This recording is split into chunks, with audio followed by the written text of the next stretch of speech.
Здравствуйте, дорогие! Вы знаете, все ютуберы – журналисты, где-то в большей мере, где-то в меньшей. И как журналист-ютубер я хочу начать журналистское расследование. Я буду сегодня говорить короткими фразами, чтобы вам было понятно, и самое главное – это в духе расследований. Где я нашла эту информацию? Познакомилась с семьей из Актюбинска, которая живет в Сакраменто уже 3 года. Сакраменто – это небольшой город-спутник Сан-Франциско. Кстати, в то же самое время Сакраменто – это столица Калифорнии. В ней одно из больших русскоязычных комьюнити в Америке. Информация получена от родителей, которые с большим удовольствием поделились ею. Они с большим восторгом говорили, что в Актюбинске работает преподаватель Лилия Аралбаева. Ей 47 лет. Она вела и продолжает вести уроки хора. Димашу было примерно 13-14 лет, когда он выступал вместе с хором под руководством Лилии Аралбаевой на концертах. Но мне немного стало легче и спокойнее от того, что я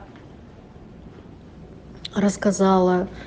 И это как-то меня немного беспокоило, что вот такой человек остался просто как бы за бортом. Да, никто ничего не говорит. Хотя она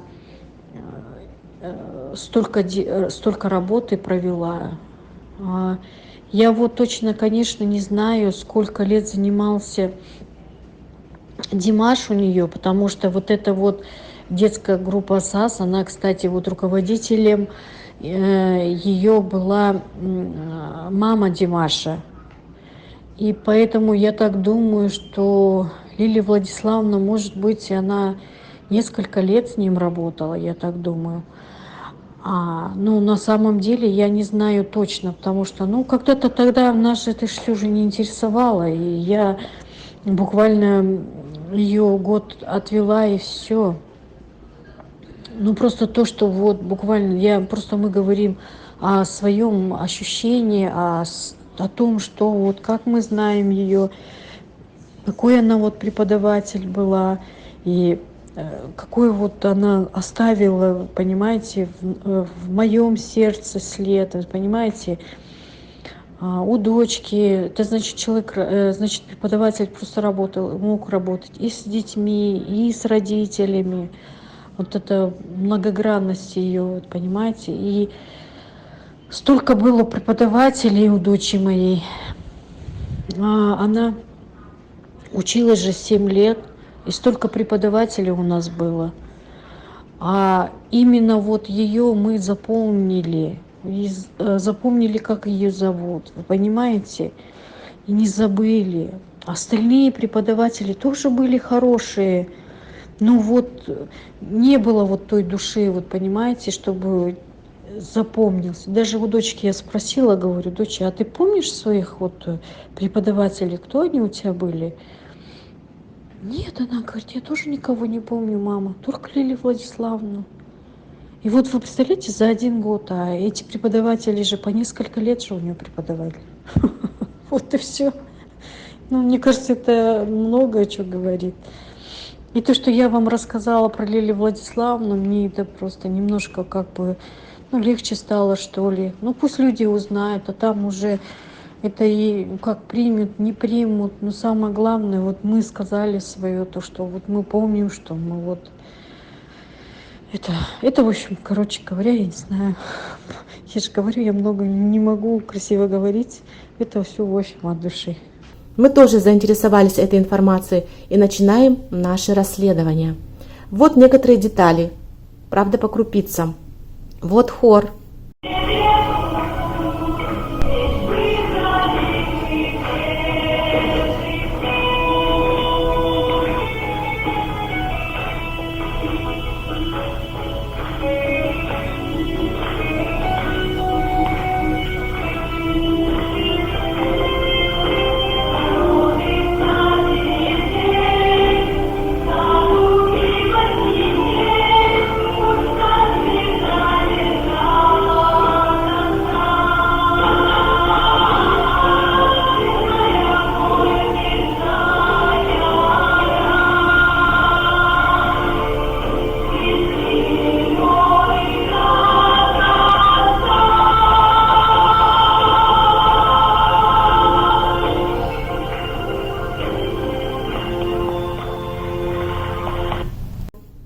Вот Димаш.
А Димаш, конечно, он вырос на моих глазах. Я же говорю, и когда это было первое выступление моей дочери вот в составе хора. И когда выступал вот Димаш, вышел молодой парнишка такой, худощавый, высокий.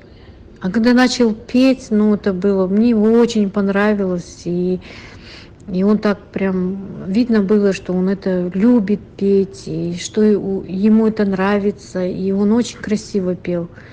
Я вот решила записать его.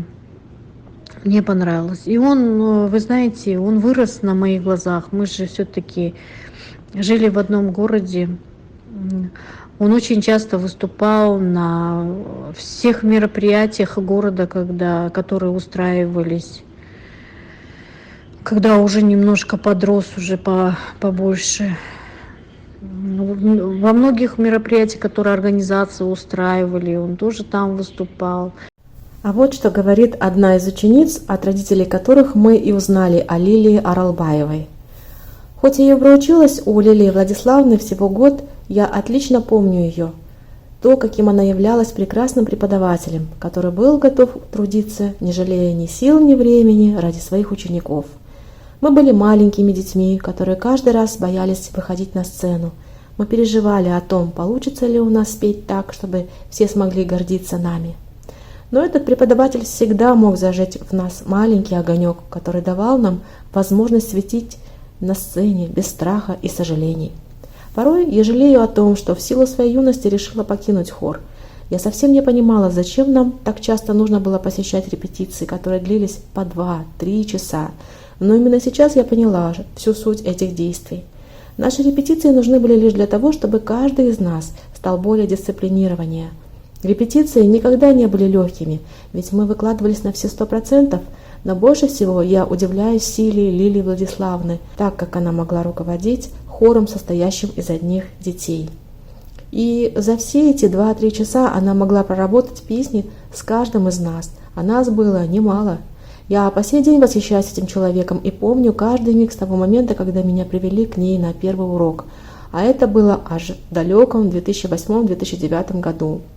Я бы хотела, чтобы она знала то, что все мы, те уже не маленькие дети, не забыли то тепло, которое она подарила, и этот огонь, который она смогла зажечь во мне, до сих пор не погас. На письма и звонки Лилия Аралбаева не отвечает. Кто владеет какой-либо информацией, прошу писать в комментариях под видео. Конечно, вы можете выразить свое негодование, зачем вы лезете в личную жизнь преподавателя, если она вам не отвечает. Мы ответим вам. Димаш – это достояние Республики Казахстан. Этот человек является послом мира, и все то, что связано с ним, должно являться объектом изучения нами. Не правда ли, дорогие? Вы, конечно, понимаете, что сегодняшнее видео представлено для нашего зрителя в шутливой форме, и в первую очередь это манера подачи. Мы выбрали это потому, что абсолютно не имеем информации об этом уважаемом, в первую очередь, детьми и родителями преподавателя. Было бы намного легче собрать информацию об этом человеке, если бы мы жили в Казахстане. Но мы живем далеко и просим наших дорогих соотечественников, а может даже и самого Димаша, рассказать о преподавателе. Я много раз буду говорить вам, дорогие, что нам интересно все о жизни и творчестве Димаша Кудайбергена. И в первую очередь поэтому и создан этот канал на YouTube. Ну а уж тем более все то, что касается его непревзойденного вокала, это в первую очередь. Вот такое короткое видео у нас сегодня получилось. Пишите, пожалуйста, присылайте фото и видеоматериалы на адрес, который будет указан внизу в описании под видео. Мы надеемся, что мы еще будем делать новое видео и не раз об этом прекрасном человеке Лилии Аралбаевой, педагоге Димаша по вокалу. Сейчас прошу вас подписываться и ставить свой лайк. Поднять и вам, и нам настроение. Прекрасных выходных! Привет из жаркого Сан-Франциско, столицы IT-технологий, высочайшего ВВП, обходящего даже Великобританию, кстати. Прекрасного солнечного города, в шаговой близости которого расположена Силиконовая долина. Пока-пока, дорогие! Крепко всех обнимаю.